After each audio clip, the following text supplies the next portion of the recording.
Assalamualaikum warahmatullahi wabarakatuh. Perkenalkan, nama saya Abdul Rahim, delegasi dari Pondok Pesantren Darut Tauhid Al-Alawi akan membacakan kitab Fathul Qorib Faslun fi Ahkami Raj'ah. Pertama-tama sebelum kita bahas lebih lanjut, kita hadiahkan Fatihah kepada pengarang Fathul Qorib, yaitu Syekh Ibnu Qasim Al-Ghazali. Semoga kita mendapatkan keberkahan dan kemanfaatan ilmu beliau. Al-Fatihah.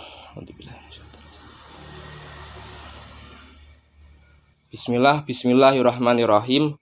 Allahumma ilmuka kafin an su'al ikfini bi kifatiyatus su'al wa karamuka kafin al maqal ikfini bi kifatiyatil maqal. Bismillahirrahmanirrahim. Faslun fi ahkami raj'ati. Wa raj'atu bi fathir ra'i wa hukiya kasruha. Wa hiya lugatan al marratu minar ruju'i wa syar'an raddul mar'ati ilan nikahi fi iddati tolaqin ghairi ba'inin ala wajhin makhsusin. Wa kharaja bi tolaqin wat usyubhati wad diharu. Fa inna istibahatal wad'i fihima ba'da zawal mane' la tusamma raj'atan. Wa idza talaqa sahsun imra'atahu wahidatan awis nataini falahu bi ghairi idniha muraja'atuha malam tangqadi iddatuha. Wa tasulu ar-raj'atu minan natiki bi alfadin minha raja'tuki wa ma tasarrafa minha. Wal asahu anna qaulal murtaji'i raddatuki linikahi wa amsaktuki alaihi sorihani fi raj'ati. Wa anna qaulahu tazawwastuki au nakahtuki kinayatani. Pasal ini menerangkan tentang hukum-hukum raj'ah. Lafaz ar-raj'ah itu dibaca fathah ra-nya karena mengikuti wazan fa'latun. Ini menurut lugat yang fusha. Adapun menurut mayoritas yang terbaca itu dibaca kasroh, rij'ah. Wahiyya lugatan, rujuk secara bahasa adalah masdar marroh dari kata masdar ar-rujuk. Jadi wa fa'latun limaratin kajalsah wa fi'latun lihayatin kajilsah. Itu. Karena setiap lafadz yang mengikuti wazan fa'lah itu adalah masdar marroh. Kan soalnya gini, asalnya itu roja ayar ji'u rujuan.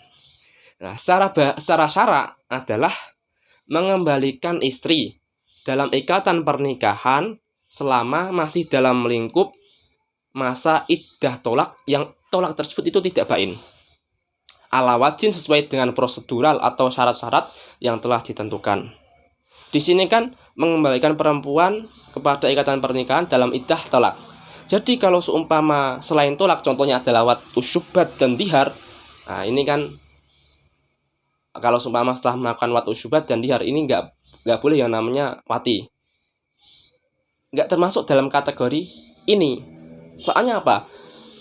Dilegalkannya wati setelah dilegalnya wati dalam permasalahan ini, permasalahan wat usyubat dan dihar, itu baru diperbolehkan sebab dia atau si istri melakukan iddatu syubhatil wati atau si suami membayar kafaroh dalam permasalahan dihar. Nah, permasalahan seperti itu tidak dinamakan rujuk. Soalnya apa? Rujuk itu hanya berorientasi pada tolak yang wirubain. Jadi, kalau seumpama ada seseorang itu mentolak perempuan, mentolak istrinya dengan satu tolakan atau dua tolakan, yang pokoknya intinya itu dalam kategori tolak roj'i. Tolak roj'i kan satu tolakan atau dua tolakan bagi laki-laki yang merdeka. Kan soalnya gini, dalam hamba saya itu maksimal tolaknya 2. 1 itu tolak roj'i, kalau sampai 2 itu namanya bain. Kalau orang merdeka tolaknya itu 3. 1 nanti roj'i, yang kedua nanti roj'i, yang ketiga nanti baru bain. Diperbolehkan bagi si suami tanpa izin dari si istri untuk merujuk selama masa iddah tersebut itu belum selesai. Jadi rujuk itu dapat dikatakan hasil dengan menggunakan lafadz-lafadz yang diantaranya adalah roja'tuki, maknanya aku merujukmu, wa ma tasarrafa minha, dan lafadz-lafadz yang tertafsir dari roja'a. Kan roja'a mengikuti fa'ala.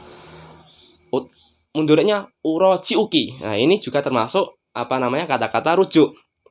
Menurut qaul ashah bahwasanya ucapan orang yang rujuk berupa rodatuki linikahi, maknanya adalah aku mengembalikanmu pada ikatan pernikahanku, wa amsaktuki alihi, maknanya aku menjagamu dalam ikatan pernikahan, itu dikatakan sorih. Lah sedangkan ucapan tazawwastuki, aku menikahimu lagi, atau au nakahtuki, aku menikahimu lagi, itu tidak termasuk sorih, akan tapi kinayah.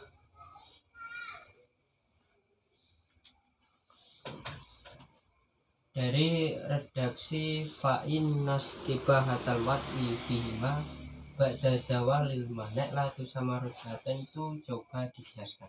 Jadi gini ya, kalau permasalahan wat'us syubhat, ada orang kok wat'us syubhat itu si istri tidak boleh dijima terlebih dahulu, haram dijima, tidak boleh dijima, harus menunggu yang namanya iddatu tolak, maaf, iddatu wat'is syubhat. Nah, baru setelah itu si suami boleh yang namanya mewati. Nah, ini tidak dinamakan rujuk. Soalnya apa? Orientasi rujuk itu hanya pada tolak. Begitu pula dihar. Ada orang mengucapkan anti kadohri umi. Wahai istriku, kamu punggungmu itu seperti punggungnya ibuku. Ini kan termasuk ucapan dihar. Nah, setelah itu si suami nggak boleh yang namanya mewati kecuali dia itu telah membayar kafaroh. Nah, begitu pula seperti permasalahan wat'us syubhat. Rujuk itu hanya berorientasi pada tolak. Selain tolak itu tidak bisa yang namanya rujuk gitu.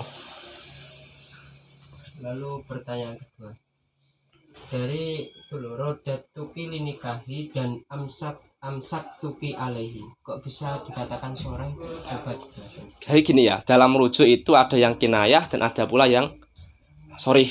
Nah, salah satu yang sorih itu adalah rodatuki linikahi wa amsak tuki alaihi. Patokan soreh, madarut sorohah, itu adalah berlakunya dalam kitab dan sunnah, seperti dalam kitab Al-Bishuri. Nah, di sini itu adalah rodatuki linikahi, itu harus ada linikahi. Kalau ada linikahi itu baru bisa dikatakan sorry. Karena apa? Aku mengembalikanmu pada ikatan pernikahanku.